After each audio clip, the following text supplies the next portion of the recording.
The forest was a tapestry of deep greens and earthy browns, a sanctuary of dappled sunlight and whispering leaves. Deep within its embrace, far from the well-trodden paths of the pack, stood a small, lonely cabin. Its logs were weathered silver by rain and sun, and its single window looked out onto the shadows like a wary eye. This was the home of Anya, though to call it a home was to call a cage a castle. It was a place of exile.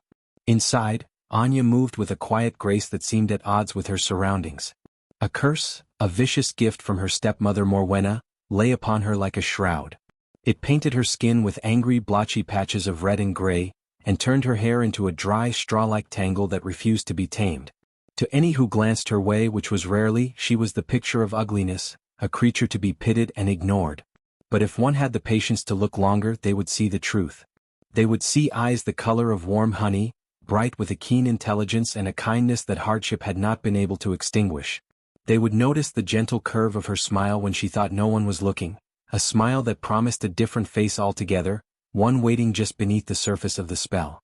Her life was a small, quiet circle of chores and solitude.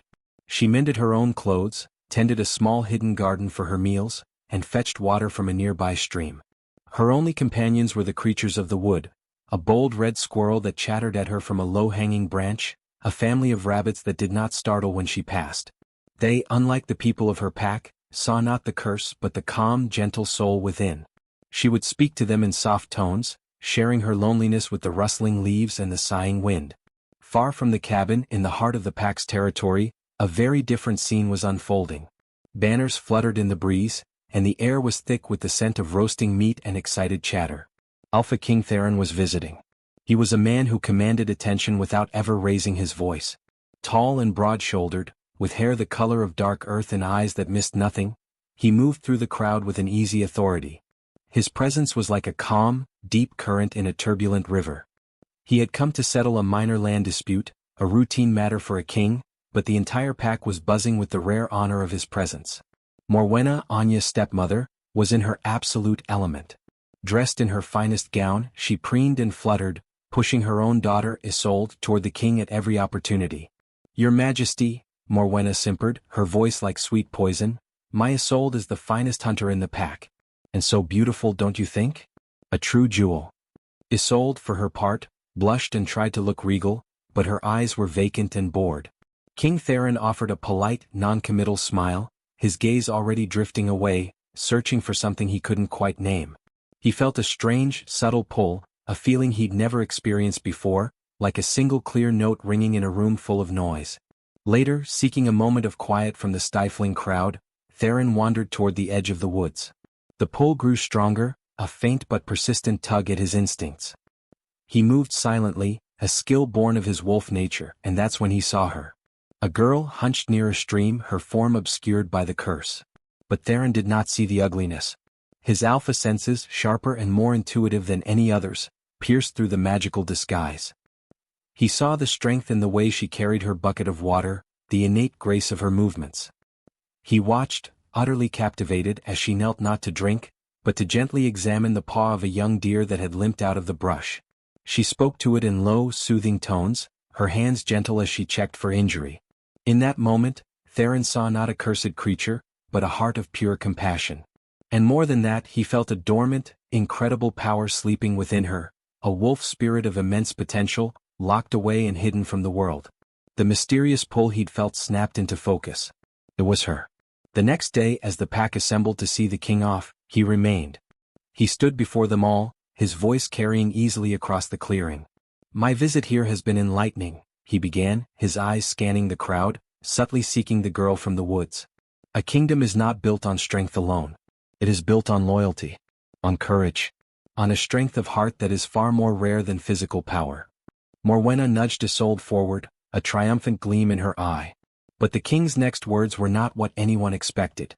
"I am not here to choose a mate based on beauty alone," he declared, and a disappointed sigh went through the crowd. "I am here to find a true companion, a partner. Therefore I offer a challenge. Any unmated female of this pack may compete. The one who proves herself through tests of true courage and character will earn a place in my royal guard and a new life within the safety and honor of my palace." Whispers erupted. The royal guard. It was an unprecedented honor for a member of a common pack. Morwenna's face fell into a mask of sour displeasure. This was not the plan. From the very back of the crowd, hidden in the shadows of a large oak tree, Anya listened. Her heart, which had beat a steady, lonely rhythm for so long, began to hammer against her ribs. A new life. A chance to be more than the ugly, cursed girl. To be valued for something she might actually be able to give. Her courage, her loyalty. She thought of the king's eyes, which she had glimpsed from afar. They had seemed kind and strong. The hope that sparked in her chest was so foreign and so bright it was terrifying. Morwenna spotted her then. "You," she hissed, her voice low and venomous so only Anya could hear. "Don't be a fool. Look at you. You'll only humiliate yourself further. Know your place, you wretched creature." But for the first time, Morwenna's words did not make Anya shrink. They fueled the new, fragile flame inside her. The king had said, any unmated female. That included her. Taking a breath that felt like the first real breath of her life, Anya stepped out from the shadows. She did not look at her stepmother. She kept her honey-colored eyes fixed on the Alpha King, her chin held high despite the curse that marred her skin. "I," she said, her voice clear and steady, ringing with a strength that surprised everyone including herself, "will take your challenge." The clearing chosen for the king's challenge was a wide, grassy bowl of land nestled at the edge of the territory, where the ordered world of the pack met the wild, untamed mystery of the forest. A palpable energy crackled in the air, a mix of excitement, anxiety, and for some, burning ambition. The eligible females of the pack, perhaps 24 in all, stood in a loose group. Among them, Isolde preened, surrounded by a small circle of friends who giggled and whispered, already treating the competition as her inevitable victory. They cast scornful, dismissive glances at the solitary figure of Anya, who stood apart, looking small and painfully out of place under the weight of her curse. She kept her eyes downcast, not in shame but in fierce concentration, mentally preparing for the unknown. King Theron stood on a small rise overlooking the field, his friend and guard captain, Bram, a serious and watchful man with a scar above his brow, at his side. Theron's expression was unreadable, a mask of royal impartiality, but his gaze kept drifting back to the cursed girl. He willed her to feel his belief in her, a silent message sent across the distance.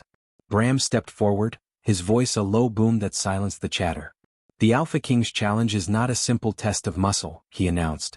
"It is a test of the qualities that make a wolf truly strong. The first trial is a race. But not a race on a clear path. You will enter the dark woods. The first 10 to reach the great oak tree on the far side will advance. Begin." At the signal, the group surged forward in a chaotic burst of speed. Isolde and her friends sprinted ahead, shoving and elbowing each other for an early advantage, their laughter sharp and competitive. Anya hung back, letting the initial rush pass. She knew these woods not as a course to be conquered, but as a living entity. She knew where the ground was soft and marshy, where the thorny brambles grew thickest, where the old forgotten animal trails offered clearer passage. While the others crashed noisily through the undergrowth, quickly getting snagged and slowed, Anya moved with a quiet, purposeful grace. She ducked under a low branch, skirted a patch of sucking mud, and found a narrow deer trail that wound in the correct direction. Her heart was pounding, but it was with a strange, exhilarating focus. She was not just running, she was listening to the forest. A cry of pain echoed from up ahead. One of Isolde's friends, a girl named Lyra, had stumbled, her ankle twisted at an awkward angle. She sat on the ground, tears of frustration and pain in her eyes. The other runners, including Isolde, glanced back and then ran on, their desire to win outweighing any pack loyalty. Anya skidded to a halt beside her. "Are you all right?" she asked, her voice soft with genuine concern. Lyra looked up, surprised. You should keep going," she sniffled. "You'll fall behind." Anya didn't hesitate. She knelt, her skilled fingers gently probing the injury. "It's not broken," she murmured. "Just a bad twist." Ripping a strip of cloth from the hem of her underskirt, she quickly and efficiently bound the ankle for support. "Here, lean on me. We'll get you to the oak." It was a costly delay. Other runners passed them by, throwing puzzled looks at the sight of the cursed girl helping her rival. But Anya's conscience would not allow her to do otherwise.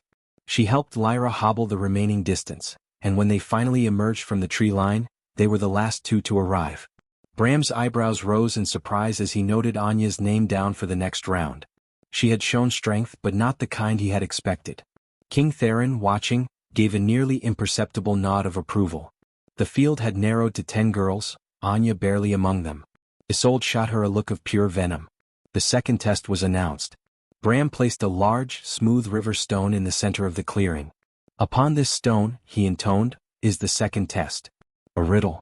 The first to solve it advances. He read the words carved into the rock. I speak without a mouth and hear without ears. I have no body but I come alive with the wind. What am I? A tense silence fell. The girls frowned, their minds racing. Isolde blurted out, a river. Bram shook his head. Another shouted, an echo. Again, the answers came, one after another, each more desperate and wrong than the last. Anya stood quietly, her mind drifting back to the long, lonely hours in her cabin. Her only escape from the misery of her existence had been the few old, tattered books she'd found, books of poetry, of history, of fables. Riddles had been a favorite pastime. She thought of the wind sighing through the trees around her cabin, a sound that was both a voice and a listener. She thought of the stories it seemed to carry. The answer clicked into place with perfect clarity. She didn't shout it. She simply spoke it, her voice clear and steady. An echo. Bram's eyes widened slightly. He looked to the king, who gave a single, confirming nod. A murmur of astonishment rippled through the onlookers. Isolde's face flushed with humiliated rage. How could this ugly, stupid creature have known? Now only two remained for the final test. Anya and a hulking, fiercely competitive she-wolf named Gretchen. Bram brought out a large, reinforced wooden cage covered with a thick cloth. A low, menacing growl emanated from within, making the hair on everyone's arms stand up. The final test is facing fear, Bram stated. This is a rogue wolf, captured after terrorizing a nearby farm. It is angry, scared, and dangerous. He pulled the cloth away, revealing a magnificent, terrified animal. It snarled, saliva dripping from its fangs, throwing itself against the bars of its prison with raw, panicked strength. Gretchen, confident in her physical power, stepped forward first. She bared her teeth, growled back, and tried to stare the beast down, to dominate it with her own ferocity. This only enraged the rogue further. It lunged at the bars with renewed fury, and Gretchen, startled by the violent reaction, stumbled backward, her confidence shattered. She had failed. All eyes turned to Anya. Her heart was a wild drum in her chest. Every instinct told her to run from the snapping, frenzied creature. But then she looked past the rage, past the snapping jaws. She saw the wild, rolling whites of its eyes, the tremble in its powerful limbs. She saw not a monster but an animal in absolute terror, trapped and alone. She knew that feeling intimately. Slowly, with a courage that felt like it was being pulled from the very depths of her soul, she took a step forward. Then another. She did not growl.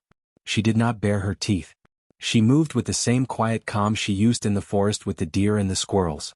She kept her movements slow and predictable, her posture non-threatening. A strange stillness settled over her. She began to speak, her voice a soft, rhythmic hum, a wordless song of reassurance. The rogue wolf stopped its frantic pacing. It watched her, its head cocked, its snarling subsiding into a low, uncertain whine. It could sense no threat from her, only a profound and puzzling calm. Anya took another step, and then another, until she was within arm's reach of the cage. She slowly extended her hand, not to touch, but to let the animal smell her scent, to understand her intention. The wolf sniffed the air, and then, incredibly, it sat down, its panting breath calming.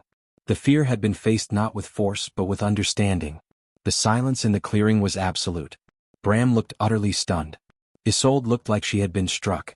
King Theron finally moved, stepping down from his platform. His eyes shone with a fierce, proud light. He walked directly to Anya, who was still standing before the now calm wolf, her body trembling slightly from the aftermath of her bravery. The challenge is concluded, Theron announced, his voice resonating with finality. He did not look at anyone else. His gaze was locked on Anya. The victor is clear. Anya has shown not just strength but wisdom. Not just courage but compassion. These are the qualities I value above all others. Morwenna's face was a thundercloud of fury and disbelief, but she dared not speak against the Alpha King's decree. Theron turned to Anya. Prepare to leave for the royal palace. You will depart within the hour. The words were not a suggestion. They were a command, a rescue line thrown to a drowning soul. Anya stood there, the reality of it washing over her. She had done it. She had won. She had nowhere to go but the lonely cabin to collect her meager belongings, a few worn dresses, a single cherished book. There were no fond goodbyes to be said, no tears of parting. Her stepmother simply watched her go, her eyes promising that this was not over, But for the first time, Anya did not feel the cold weight of that hatred. She felt the warm, dawning light of a future she had never dared to imagine. She was leaving. The journey to the royal palace was a blur of towering trees giving way to rolling hills and then to meticulously tended farmland. Anya sat in the opulent carriage, her hands folded tightly in her lap, watching a world she had only ever heard of in stories unfold outside the window. King Theron rode alongside on his powerful black horse, a silent, protective presence. The sheer scale of everything was overwhelming. The palace itself, when it finally came into view, was not merely a building but a small city of gleaming white stone and soaring towers, banners emblazoned with the royal crest snapping proudly in the breeze. It was a world away from her weathered cabin in the woods. Her new life within the palace walls was a strange and disorienting contrast. She was given a room larger than her entire cabin, with a soft bed, a real wardrobe, and a window that looked out over a breathtaking garden. She was provided with new clothes, fine foods, and a place of honor. Yet, the curse remained, a familiar prison she carried with her. Whispers followed her everywhere. The palace staff and members of the royal guard, who had heard wild tales of the common girl who had beaten the king's challenge, stared openly. Their looks were a mixture of curiosity, skepticism, and sometimes open derision. They saw only the blotchy skin and the straw-like hair. They could not see the courage that had won her this place. The loneliness she felt here, amidst the bustling grandeur, was in some ways more profound than the solitude of her forest exile. It was a loneliness in a crowd. King Theron, however, was a constant, unwavering source of kindness. He made a point of seeking her out each day. He showed her the vast royal library, its shelves stretching towards the ceiling, and watched her eyes light up with a hunger for the stories within. He introduced her to his most trusted advisors, treating her opinions with a seriousness that made her feel valued.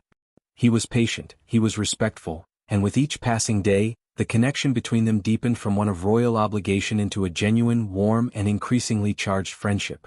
Anya found herself laughing more, her true personality, long suppressed, beginning to tentatively emerge in his presence. She discovered he was not just a king, but a man with a dry wit, a deep love for his people, and a surprising vulnerability when he spoke of the weight of his crown. One evening, as the sun began to set, painting the sky in shades of violet and gold, Theron found her in the palace gardens.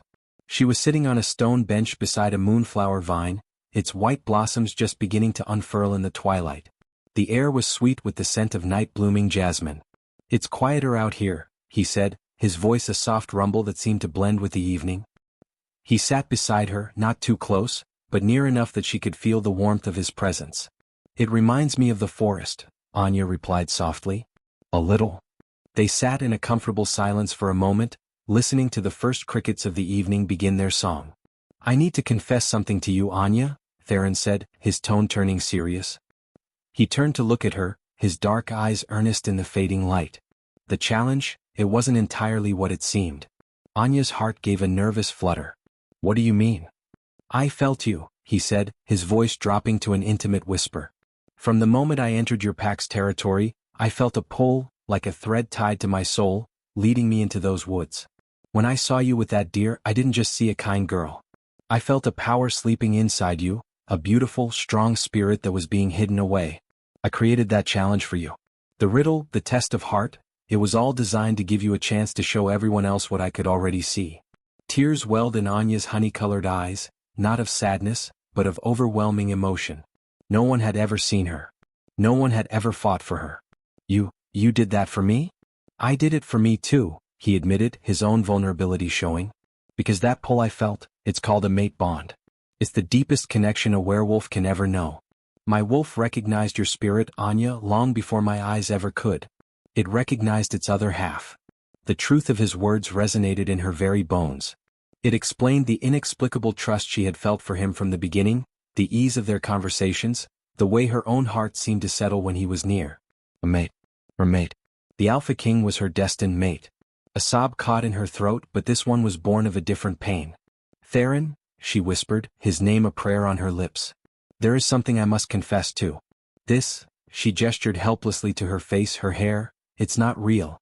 It's a curse. A curse placed on me by Morwenna, born from her jealousy. This ugliness is a lie." She expected shock or perhaps disappointment. Instead, a gentle, understanding smile touched his lips. "I know," he said softly. My wolf could always feel the magic clinging to you, a dark veil over the true light beneath. A curse only holds power if you believe in its lie. And I never did. I see only you, Anya. Your courage, your kindness, your strength. And to me, that has always been the most beautiful thing in this world. He reached out, his hand cupping her cheek. His touch was not one of pity but of reverence. It sent a shockwave of heat through her entire body, a delicious, yearning ache that pooled deep within her. Her breath hitched. This was different from any other touch she had ever known. It was full of want, of promise. He leaned in slowly, giving her every chance to pull away. But Anya leaned into his touch, her eyes fluttering closed. When his lips finally met hers, it was not a simple kiss. It was a claiming and a surrender all at once. It was gentle yet possessive, soft yet filled with a raw, untamed passion that spoke of his wolf nature. It was a kiss that held the weight of his waiting and the depth of his devotion. Anya kissed him back, pouring all her hope, her loneliness, her newfound love into the connection. A warmth spread from his lips throughout her entire being, a golden, healing heat that burned away the shadows. A brilliant, blinding light erupted from where their bodies met, so intense they had to break apart. Anya looked down at her hands in wonder. The angry, blotchy skin was smoothing, the discoloration fading away like mist under a morning sun. She felt a strange tingling on her scalp and reached up to touch her hair. It was no longer dry and brittle but soft and thick, falling around her shoulders in rich chestnut waves. The curse was breaking, shattered by the pure, accepting power of a mate's true love. Theron gazed at her, his eyes wide with awe and adoration. "There she is," he breathed, his voice thick with emotion. "My true mate. There you are." He pulled her close again, not to kiss her, but to hold her tightly against his chest as if he would never let go. They stood there, wrapped in each other's arms under the moonlight, two halves of a whole finally made complete. The ugly, cursed girl was gone, and in her place stood a woman of breathtaking beauty, inside and out, loved and cherished by her king, her partner, her destiny. Their story was only just beginning, a new chapter waiting to be written in the history of the kingdom, a tale of a love that saw true beauty where others saw only a curse. A love that was destined to rule side by side. And if you want to join us for the next chapter of Anya and Theron's story, to see their love grow and face the challenges of the throne together, make sure to subscribe for more tales of romance and destiny.